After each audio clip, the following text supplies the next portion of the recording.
جو حضور نے اپنی امت کو عطا کیا، جس کو مان کر مسلمان ہیں. کل انشاءاللہ ہم اس پر بات کریں گے، اس کو ہم یہیں چھوڑ رہے ہیں. اللہ تعالیٰ خود حق ہے. قرآن مجید کی آیتیں اس پر، سورہ لقمان کی آیت نمبر 29 اور 30. الم ترا، کیا تم نے نہ دیکھا، ان اللہ یولج اللیل فی النہار، اللہ تعالیٰ رات کو دن میں داخل کرتا ہے، وَيُولِجُ النَّهَارَ فِي اللَّيْلِ، دن کو رات میں داخل کرتا ہے، وَسَخَّرَ الشَّمْسَ وَالْقَمَرَ، اور چاند اور سورج کو اس نے تابع فرمان کر دیا ہے، مسخر کر دیا ہے. کل یجری الی اجل مسمی، ہر کوئی ایک مقررہ مدت تک اپنے مدار میں چل رہا ہے. وَإِنَّ اللَّهَ بِمَا تَعْمَلُونَ بَصِيرٌ، بے شک اللہ تعالیٰ جو تم کرتے ہو دیکھ رہا ہے. کیوں یہ سارا کچھ کیوں ہو رہا ہے؟ ذَلِكَ بِأَنَّ اللَّهَ هُوَ الْحَقُّ، اس لیے کہ اللہ ہی حق ہے، اس لیے کہ اللہ ہی حق ہے. وَأَنَّ مَا يَدْعُونَ مِن دُونِهِ الْبَاطِلُ، اور اس کے سوا جس کو بھی تم نے معبود بنایا وہ باطل ہے. اس کے سوا اگر تم نے کسی کو معبود مانا تو وہ جو کچھ بھی ہوگا، وہ اپنا نفس ہو سکتا ہے، بت ہو سکتے ہیں، وہ انسان ہو سکتا ہے، پتھر ہو سکتا ہے. جس کو معبود بنایا تم نے، جس کو تم نے میرے سوا پوجا، جس کی تم نے عبادت کی میرے سوا، وہ باطل ہے. حق میں ہوں، صرف میں رہوں گا، باطل مٹ جائے گا، باطل مٹ جائے گا. وَأَنَّ اللَّهَ هُوَ الْعَلِيُّ الْكَبِيرُ، کیوں؟ اس لیے ارشاد فرمایا میں بلند بھی ہوں، بڑا بھی ہوں، میرے سامنے کوئی نہیں ٹھہر سکتا.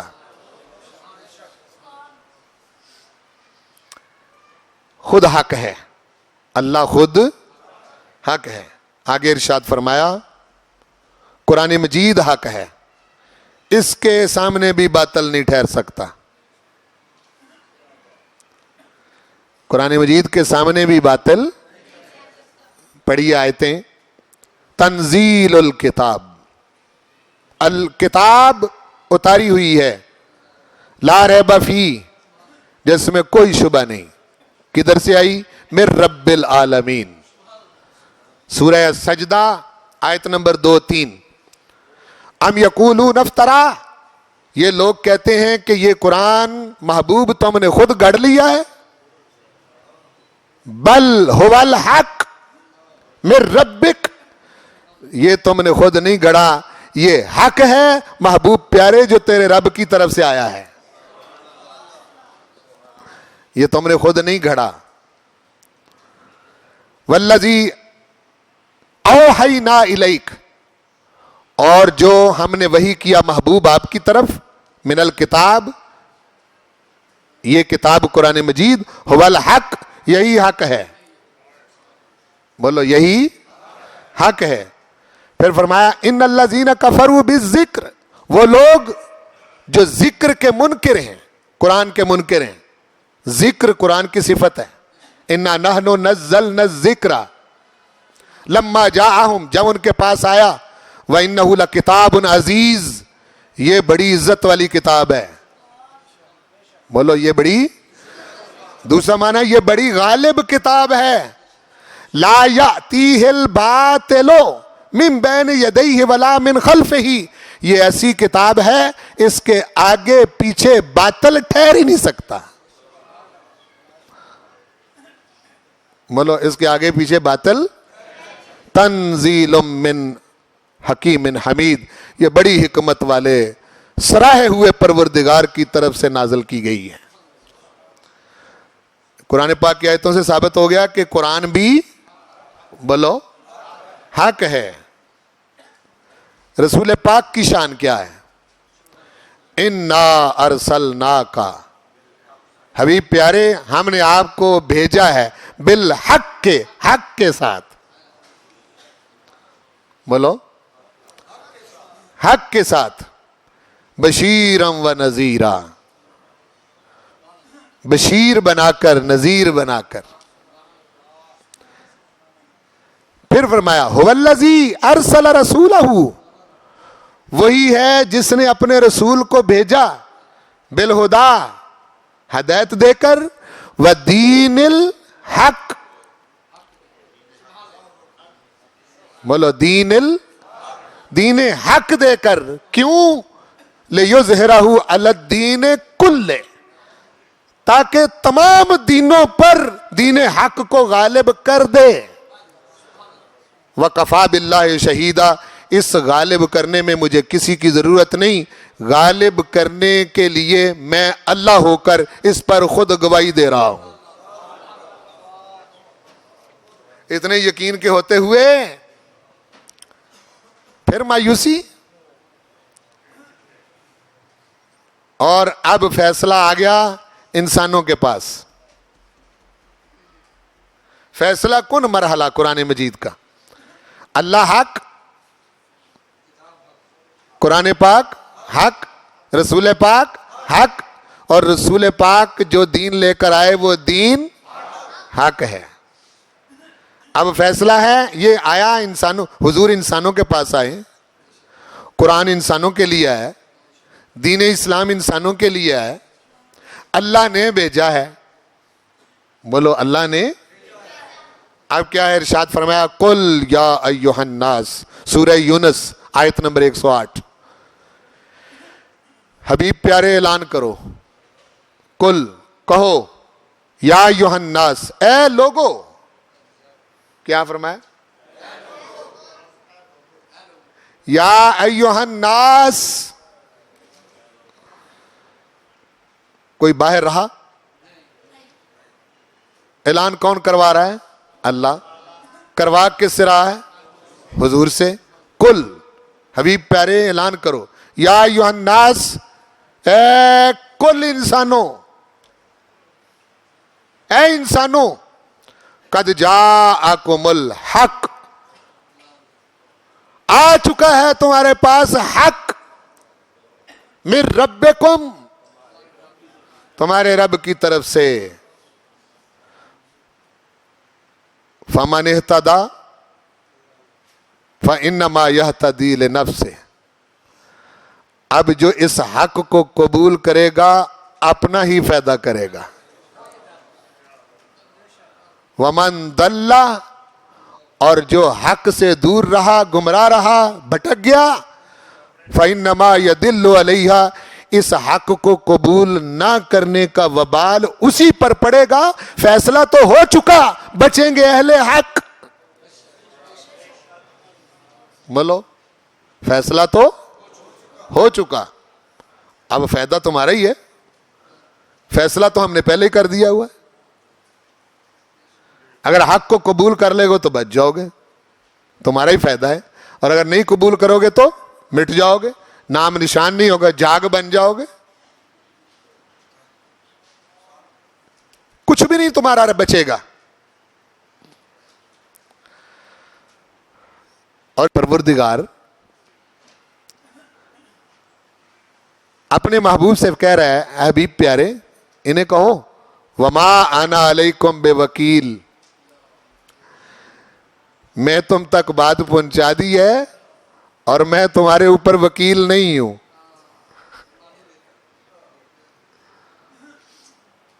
اس لیے سمجھایا ایسے ہی نہیں جھوٹے نام لے لے کے مجھے اپنی طرف منسوب نہ کرنا. میری بات تو مانو، جو میں حق تمہیں دے رہا ہوں اس کو قبول تو کرو، میرے ساتھ تو لگو، میری پارٹی تو بنو.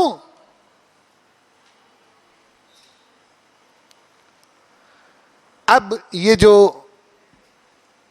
اہل حق اور اہل باطل کا جو گروہ ہے، اس پر بہت ساری آیتیں ہیں. آگے میں نے ایک پیرا لکھا ہے اور اس کے پیچھے پورا قرآن مجید ہے، شروع سے لے کے آخر تک. رمضان شریف آئے گا، اللہ تعالیٰ آپ کو توفیق دے کہ آپ اس خیال سے قرآن پڑھیں. اور رمضان شریف سے پہلے شعبان میں دورہ قرآن رکھنے کا مقصد بھی یہی ہے. کہ رمضان اور قرآن کا بڑا گہرا تعلق ہے.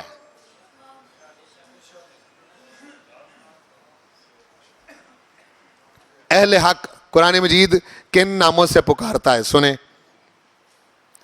یہ دو گروہ ہیں. جو حق قبول کرنے والے ہیں وہ اہل حق،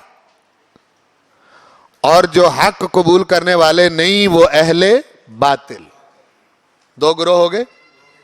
بولو نا جی. ایک کو قرآن کہتا ہے حزب اللہ. کیا کہتا ہے؟ حزب اللہ، اللہ کی پارٹی. حزب پارٹی کو کہتے ہیں. گروہ، اللہ کا لشکر. یعنی اہل حق کس کا لشکر ہوا؟ اللہ کا. اور اس لشکر کے پیچھے اللہ کی طاقت ہو اور لشکر مایوس ہو،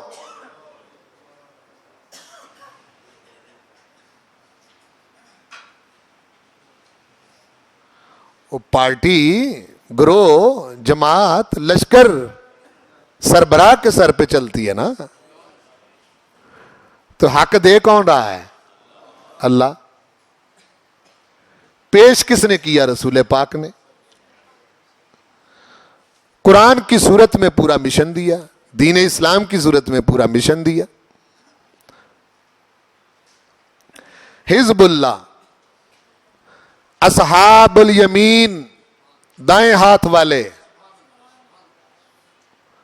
بولو. دائیں ہاتھ والے. اصحاب المیمنہ،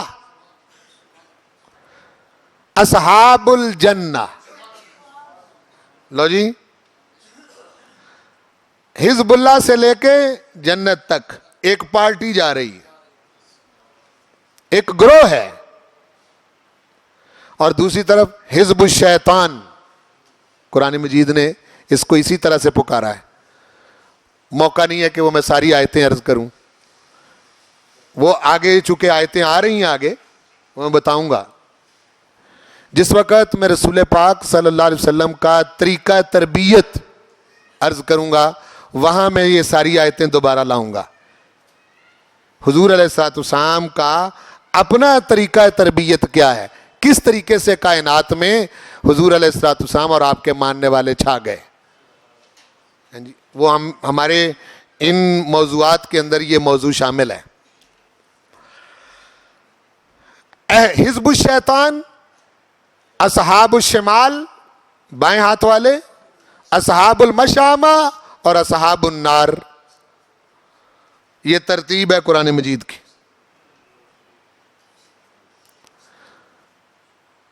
دونوں گروہ کے متضاد مقاصد ہیں. جو اللہ کا گروہ ہے اس کا مقصد اور ہے، جو شیطان کا گروہ ہے اس کا مقصد.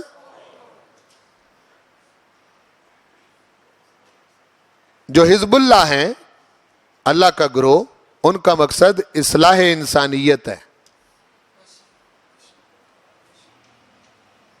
اور انسانیت کو نفع دینا ہے. کیا؟ بولو. اس اصول کے تحت کہ زمین میں جو شے نفع بخش ہوتی ہے وہی رہتی ہے. نفع پہنچانا ہے. وہ پیچھے میں بتا کے آیا ہوں نا، سمجھ گئے نا جی. اور جو حزب الشیطان ہے وہ تخریب کار ہے، مفاد پرست ہیں، نفع کو روکنا چاہتے ہیں. دونوں گروہوں کی اپنی اپنی وفاداریاں ہیں. اللہ نظر نہیں آتا. بولو. اللہ نظر. اہل حق کی وفاداری اس سے ہے جو نظر آتا ہے، اور یہ وفاداری حضور کے واسطے سے اللہ ہی کی وفاداری ہے.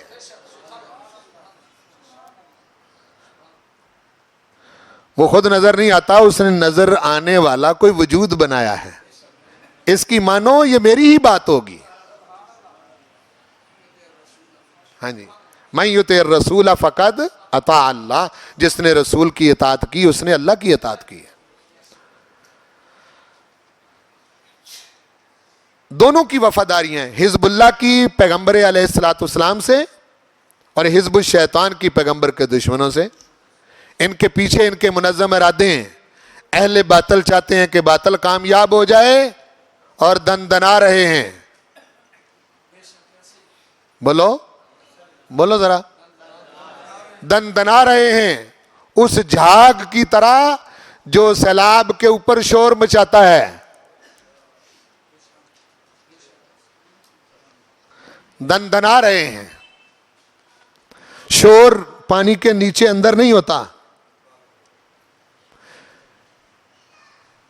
آپ سمجھے؟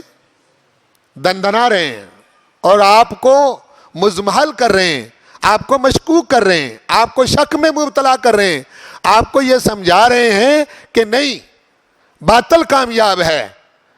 ارشاد فرمایا ان کی کیوں سنتے ہو, میری سنو. میں تمہیں کہہ رہا ہوں کہ باطل کامیاب ہو ہی نہیں سکتا.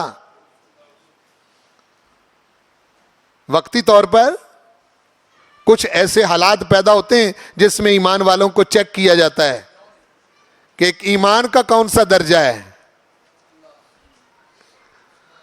ایمان کا کون سا درجہ ہے. حالات و واقعات, سائنسی ترقی, دیگر چیزیں دیکھ کر شبہ پڑ گیا, مر گئے, مٹ گئے, ختم ہو گئے, کچھ نہیں رہا. وہ بھی شور کرتے ہیں اسلام ختم ہو گیا.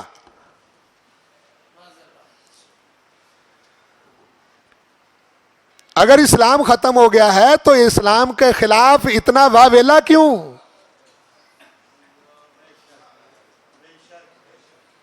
بولو بھائی.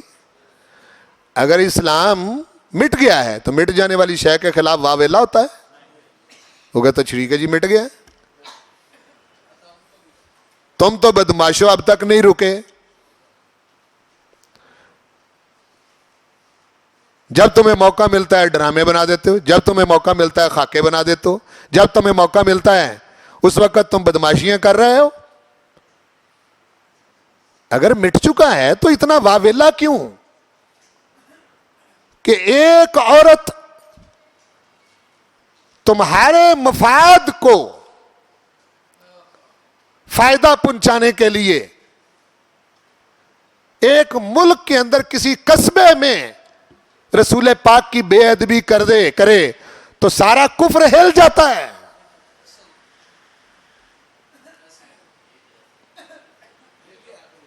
بولو. سارا کفر ہل جاتا ہے اور قبضے میں کرنے کی کوشش کرتے ہو, سازشیں کرتے ہو, حکمرانوں کو خریدتے ہو, عدلیہ خریدتے ہو.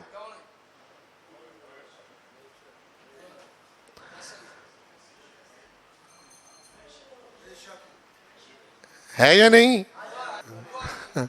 ایسا ہی ہے یا نہیں؟ یعنی اتنا شور ایک عورت کی وجہ سے. اسی سے پتہ چلتا ہے کہ اسلام کتنا طاقتور ہے.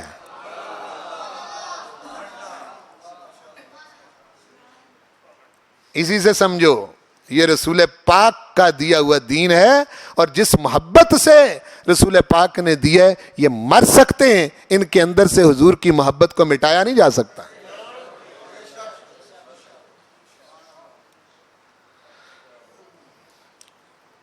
اہل حق کی وفاداریاں حضور سے ہیں, اہل باطل کی وفاداریاں رسول پاک کے دشمنوں سے ہیں. ان کے پیچھے دو منظم ارادے ہیں. اہل باطل کہتے ہیں باطل کامیاب ہو, اہل حق کہتے ہیں حق کامیاب ہو. ارادے ہیں ان دونوں کے درمیان ٹکراؤ ہو کے رہتا ہے, تصادم. بولو.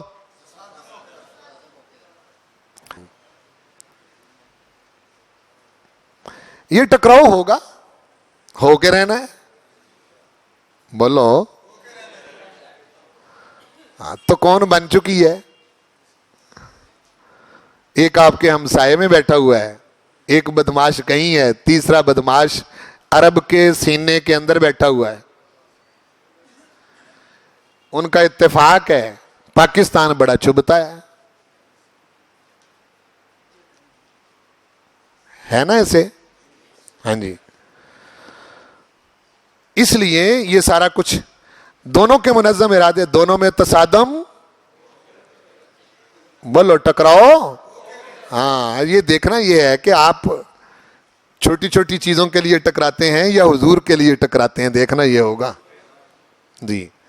اور حق نے تو غالب رہنا ہے، یہ تو فیصلہ ہو گیا. باطل ناکام. ہاں یہ ضروری ہے کہ حق حق ہو اور باطل باطل ہو، تصادم حق اور باطل کے درمیان ہو، ٹکراؤ جس میں ہو دونوں طرف باطل نہ ہو. بولو میری بات کو سمجھیں ذرا. ٹکراؤ جس سے ہو دونوں طرف باطل، ایک طرف حق ہو اور دوسری طرف باطل. باطل سے ٹکرا کے آپس میں وہ مرتا جائے گا، وہ تو پروردگار کا طریقہ ہے. اچھا آخری بات، میں چونکہ آج سوال کوئی نہیں میرے پاس پہنچا، اس لیے میں یہ ذکر کرنا چاہوں گا جو میں بات کرنے لگا ہوں، کہ 4 چیزوں کو میں نے بتایا. اللہ حق ہے، قرآن مجید، رسول پاک کا دین حق ہے، سارے نبی حق ہیں، سارے نبیوں کے ماننے والے اہل حق ہیں، اہل حق ہیں. پھر بھی انسان ہے نا. کہتے ہیں کہ جی آپ نے بڑے دلائل سے، آیتوں سے یہ بات سمجھا تو دی ہے لیکن سمجھ نہیں آتی یہ کیسے ہوگا.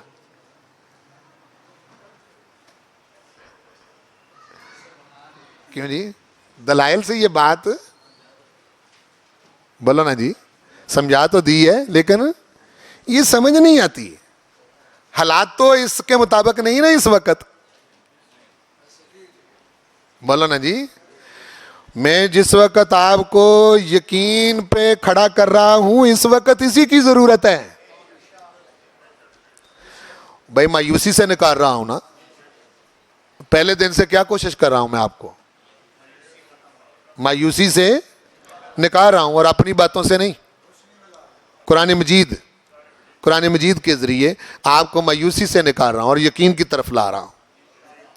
ٹھیک ہے؟ تو پھر بھی چونکہ انسان ہے، انسان بڑا یہ انفعالی مزاج کا، جی یہ کہتے ہیں جی ٹھیک ہے لیکن یہ سمجھ نہیں آتی کیسے ہوگا. وہ میں بتانے لگا ہوں کیسے ہوگا. چونکہ یہ شکوک و شبہات ہو سکتے تھے، پروردگار نے اس کا فیصلہ قرآن مجید میں کیا ہے. اس کا ارشاد فرمایا کہ سب سے پہلے تو میں حق ہوں. بولو. میرا حبیب حق ہے، جو قرآن میں نے اتارا ہے یہ حق ہے، جو دین میں نے اپنے محبوب کے ذریعے دیا ہے یہ حق ہے. ٹھیک ہو گیا جی. اب فرمایا کہ تم خود کو دیکھ کے پریشان ہوتے ہو، میں نے تم کو حق نہیں کہا.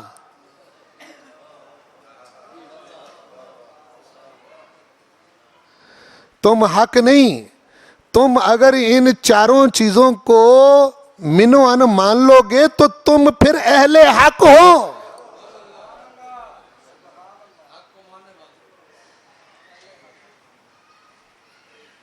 سمجھے بات کو؟ ہاں یہ کہا ہے کہ جو میرے محبوب کا وفادار ہے، جو میرا ہے، قرآن مجید کے مطابق چلتا ہے، دین اسلام کے مشن پر چلتا ہے، وہ اہل حق ہے. اور اس کے ساتھ میرا وعدہ ہے، چونکہ میں شکست نہیں کھاتا، میری کتاب قرآن شکست نہیں کھاتی، میرا حبیب شکست نہیں کھاتا، میرے محبوب کا دین شکست نہیں کھاتا. جو ان 4 کے ساتھ لگ جاتے ہیں وہ بھی شکست نہیں کھاتے.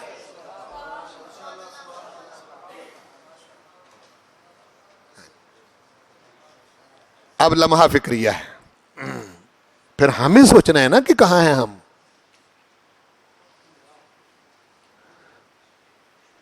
کیوں جی؟ او بھائی ہمیں سوچنا ہے نا کہ کہاں ہیں ہم. 58 اسلامی ملک ہوں صفحہ ہستی پر. کتنے؟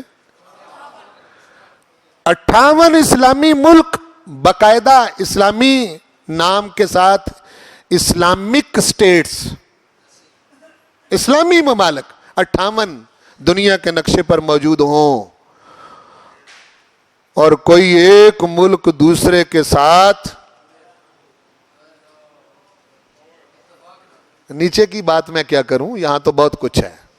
اور 58 اسلامی ملکوں کے سربراہوں کا حال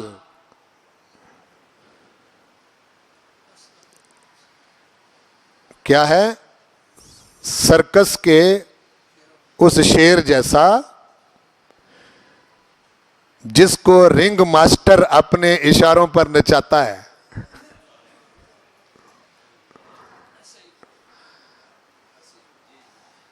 کیا کہا میں نے؟ کچھ سوچا سمجھا آپ نے؟ ہے شیر، بولو. وہ شیر ہی ہے نا، وہ اپنی مرضی کرتا ہے شیر. وہاں شیر شیر ہوتا ہے بابا، آپ بھی شیر ہی ہیں شیر. آپ 58 اسلامی ملکوں کے سربراہ ہیں شیر، لیکن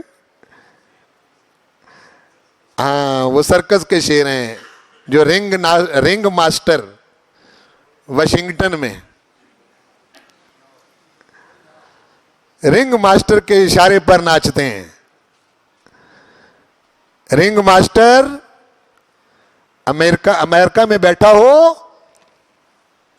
تو آپ کے ملک کی عدالت پر اتنا اثر انداز ہوتا ہے کہ قاضی صاحب، جج صاحب فیصلے اسلام، قرآن، پاکستان کے آئین کے مطابق نہیں کرتے، رنگ ماسٹر کے مطابق کرتے ہیں.